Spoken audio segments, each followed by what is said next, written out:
C'est un message ce soir. Je veux pas vous penser que je joue au yo-yo avec les gens. C'est pas vraiment le but. C'est un message dans le petit livre.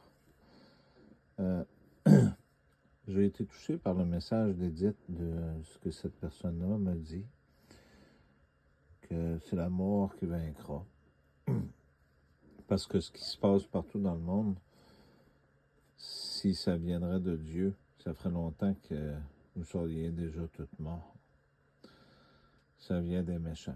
Ça vient des démons. C'est pour ça que Dieu lui a donné le pouvoir à la bête un certain temps. Il y a une raison pour tout ça. Parce que vous êtes dans le monde de Satan, mais le monde de Satan est dans la création de Dieu. Fait qu'il y a une raison. Il faut juste garder la foi puis croire.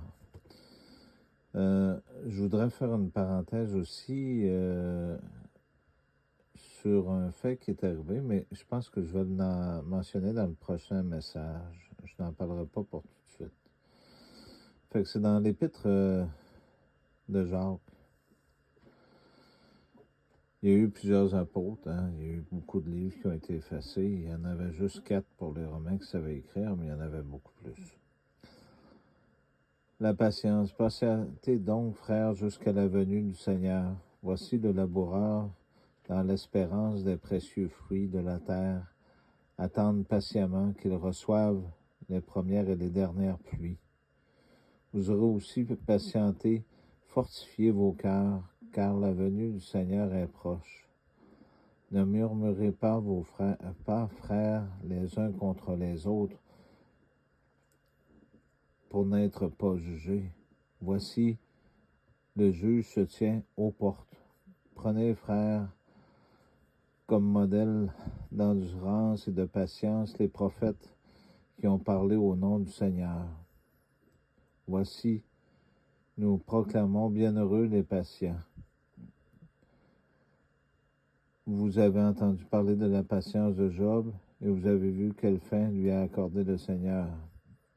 Car le Seigneur est plein de pitié et de miséricorde. Mais dites, c'est pour toi ce message-là, mais c'est pour vous autres, c'est pour toutes vous autres. Parce que le Seigneur, c'est vrai qu'il est plein de miséricorde. Puis n'oubliez pas, le Seigneur, c'est le premier commandement. Tu aimeras et honoreras le Seigneur, ton unique Dieu. C'est important tout ce que je vous dis. Il y en a beaucoup qui ne voient pas. Puis les frères qui murmurent les uns contre les autres, ben c'est ce qui se passe présentement. La fausse justice, ce qui se produit pour que les gens gardent le pouvoir, les autorités corrompues, toutes les histoires de ce qui se passe. La meilleure façon que Jésus a dit de faire, il a dit « Aimez vos ennemis et priez pour ceux qui vous persécutent. » Puis moi, j'ajoute ceci. Avant de regarder les autres, prenez un miroir, puis regardez-vous vous-même. Soyez des exemples de Jésus-Christ et non des exemples du mal qui persécute, parce que c'est vous autres, les églises, qui sont appelées à devenir des créatures, qui sont appelées à devenir la création de Dieu. Vous êtes des églises, des temples. C'est pour ça que Jésus il a dit, celui qui entend ma voix, celui qui m'ouvre sa porte, la porte de l'esprit, j'entrerai chez lui pour y souper avec lui. C'était ce que je voulais vous dire à soir. Puis écrivez-en des messages comme ça, mais n'oubliez pas qu'il n'y a pas juste un endroit qui mérite de vivre. Tout le monde mérite de vivre. Mais on ne peut pas être ni froid, ni chaud ou tiède.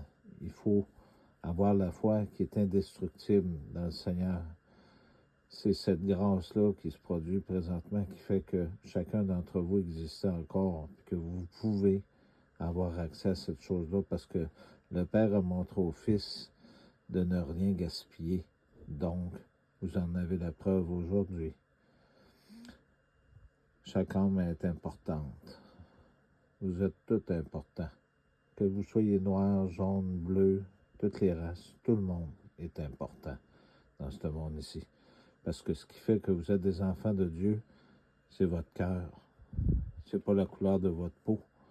C'est pas le nombre de jambes que vous avez, c'est votre cœur. Merci.